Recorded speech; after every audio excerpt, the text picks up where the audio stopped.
Break के बाद स्वागत है आप सभी का। सवाल यह है कि क्या मरुधरा में मजाक चल रहा है? हनुमानगढ़ की यह खबर देखिए, संगरिया से यह बड़ी खबर है। बैंक के सामने खड़ी वैन में लूट की वारदात को अंजाम दे दिया गया। 1 करोड़ रुपए लेकर बदमाश फरार हो गए। वैन चालक और गार्ड को बैंक में बंधक बना दिया, बंद कर दिया। बैंक मैनेजर की कार में जो रकम थी ली और फरार हो गए। हरियाणा के डबवाली में वो कार खड़ी मिली। लूट का सीसीटीवी फुटेज सामने आया है। 15 मिनट, महज 15 मिनट में लूट की वारदात को अंजाम दे दिया गया। इन तस्वीरों को ध्यान से देखिए और इस बात को नोट कीजिए कि कितने इत्मीनान से, आराम से लुटेरे चल रहे हैं, बात भी कर रहे हैं और लूट की वारदात को अंजाम भी दे रहे हैं। 15 मिनट में 1 करोड़ लूटे और फरार हो गए। अब आपको इस तरह की तस्वीरों के लिए किसी साइंटिफिक फिक्शन या हॉलीवुड मूवी या बॉलीवुड मूवी की जरूरत नहीं है। सीसीटीवी कैमरों के फुटेजेस पूरी मूवी आपके सामने लाकर रख देते हैं और फिर गंभीर सवाल खड़े कर देते हैं। राजू राम गढ़िया हमारे साथ फोन लाइन पर जुड़ रहे हैं। राजू, क्या निष्कर्ष निकाला है सीसीटीवी फुटेज से पुलिस ने? जो सीसीटीवी फुटेज सामने आया उसमें जो 3 संदिग्ध नजर आ रहे हैं और पुलिस ये मान के चल रही है कि जो लूट है वो इन्हीं के द्वारा की गई है।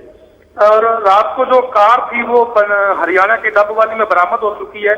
और चूंकि पुलिस का पहले भी कहना था कि जो लुटेरे हैं वो सीमावर्ती पंजाब या हरियाणा राज्य के हो सकते हैं, ऐसे में कार वहां मिली है तो पुलिस जो है हरियाणा में ही अपना जो भी तलाशी अभियान है या जो भी टीमें वहां गई हुई हैं, वहां ये बात की जांच चल रही है कि क्या लुटेरे यहीं के हैं या यहाँ से पंजाब चले गए, क्योंकि डबवाली भी पंजाब के बॉर्डर पर है। मगर सबसे बड़ी जो बात आ रही है वो है कि इसमें जो बैंक कर्मी है उनकी भूमिका भी संदिग्ध नजर आ रही है। क्योंकि पहले वैन जो है लूट के ले जाने की बात, फिर कार में पैसे ले जाने की बात, अब ये बात की स्ट्रांग रूम में बंद करके और 1 घंटे तक बंधक रखा गया, फिर लूट हुई, जबकि पुलिस मान रही कि 1 घंटे तक बंधक रखा ही नहीं गया।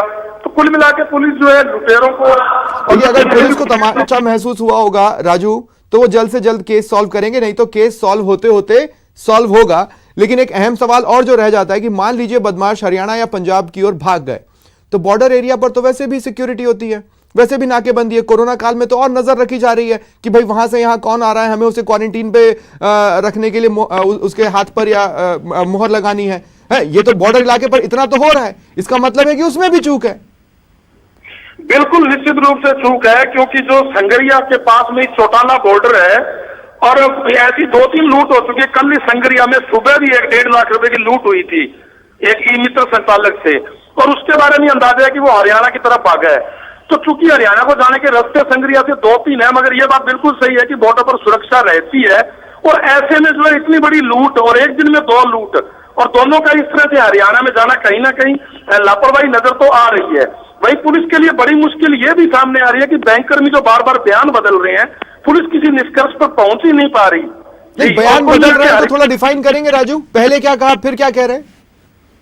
पहले यह कहा गया था कि वैन जो है पैसों से भरी वैन लूटी गई। उसके बाद में यह बात हुई कि कार जो है बैंक मैनेजर की कार में पैसे लेकर गए, और इसके बाद में अब बात यह सामने आई है उनके द्वारा कि स्ट्रांग रूम में घुसकर हमें बंधक बनाया गया और स्ट्रांग रूम से पैसे लेकर गए हैं।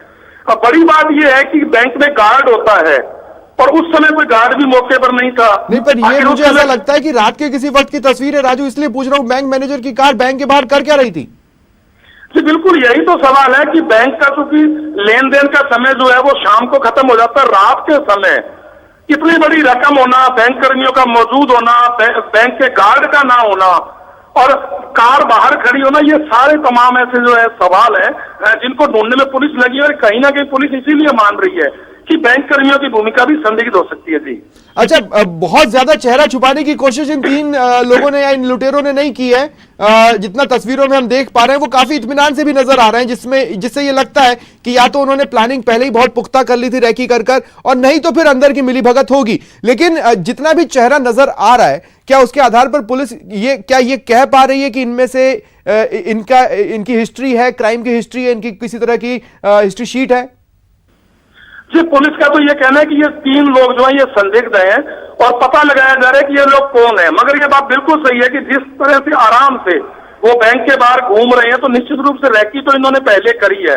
और ये बात भी बिल्कुल सही हो सकती है कि कहीं ना कहीं बैंक कर्मियों की मिली भगत भी हो सकती है, जो बड़ी आसानी से और इतनी बड़ी रकम बड़ी आसानी से लेकर जाना और दूसरे राज्य तक पहुंच जाना, तो कहीं ना कहीं ये सारे जो तमाम सवाल है ये खड़े हो रहे हैं। जी चलिए, शुक्रिया राजू तमाम बातचीत के लिए। और एक के बाद एक घटनाएं आ रही हैं और इस बीच मुख्यमंत्री अशोक गहलोत आज पुलिस की समीक्षा करेंगे। वीडियो कॉन्फ्रेंसिंग के जरिए 12 बजे यह समीक्षा बैठक होनी है। वीसी के जरिए कानून व्यवस्था की समीक्षा की जाएगी। इस बैठक में रेंज आईजी होंगे, सभी जिलों के एसपी होंगे, वरिष्ठ पुलिस अधिकारी रहेंगे, जिनके साथ समीक्षा होगी जिलेवार अपराध की स्थिति पर, मंथन होगा, एक्शन प्लान पर समीक्षा होगी।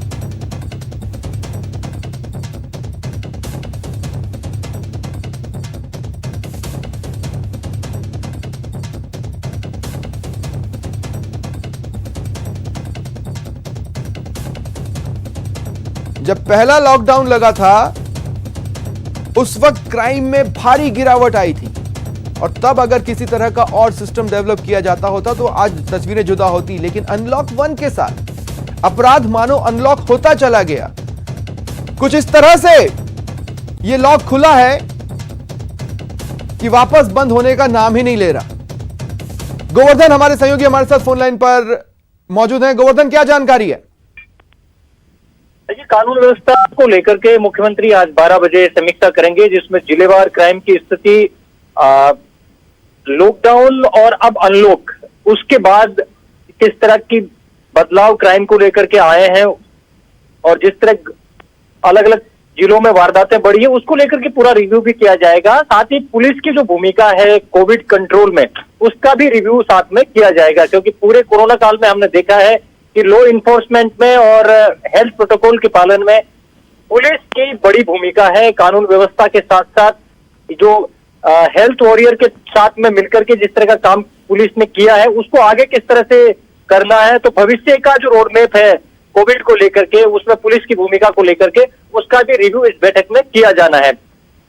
इसके अलावा बहुत सारे जिलेवार जो अपराध हैं उनको लेकर के भी इस पूरे बैठक में जो वीडियो कॉन्फ्रेंसिंग के जरिए हो रही है, उसमें जिलेवार इसमें रिव्यू किया जाएगा, क्योंकि लंबे समय बाद कानून व्यवस्था को लेकर के पुलिस का जो रिव्यू है वो किया जा रहा है। तो काफी कई फैसले भी इसमें जो रिव्यू बैठक है इसमें होने की उम्मीद है। जी ठीक है, शुक्रिया तमाम जानकारी के लिए गोवर्धन।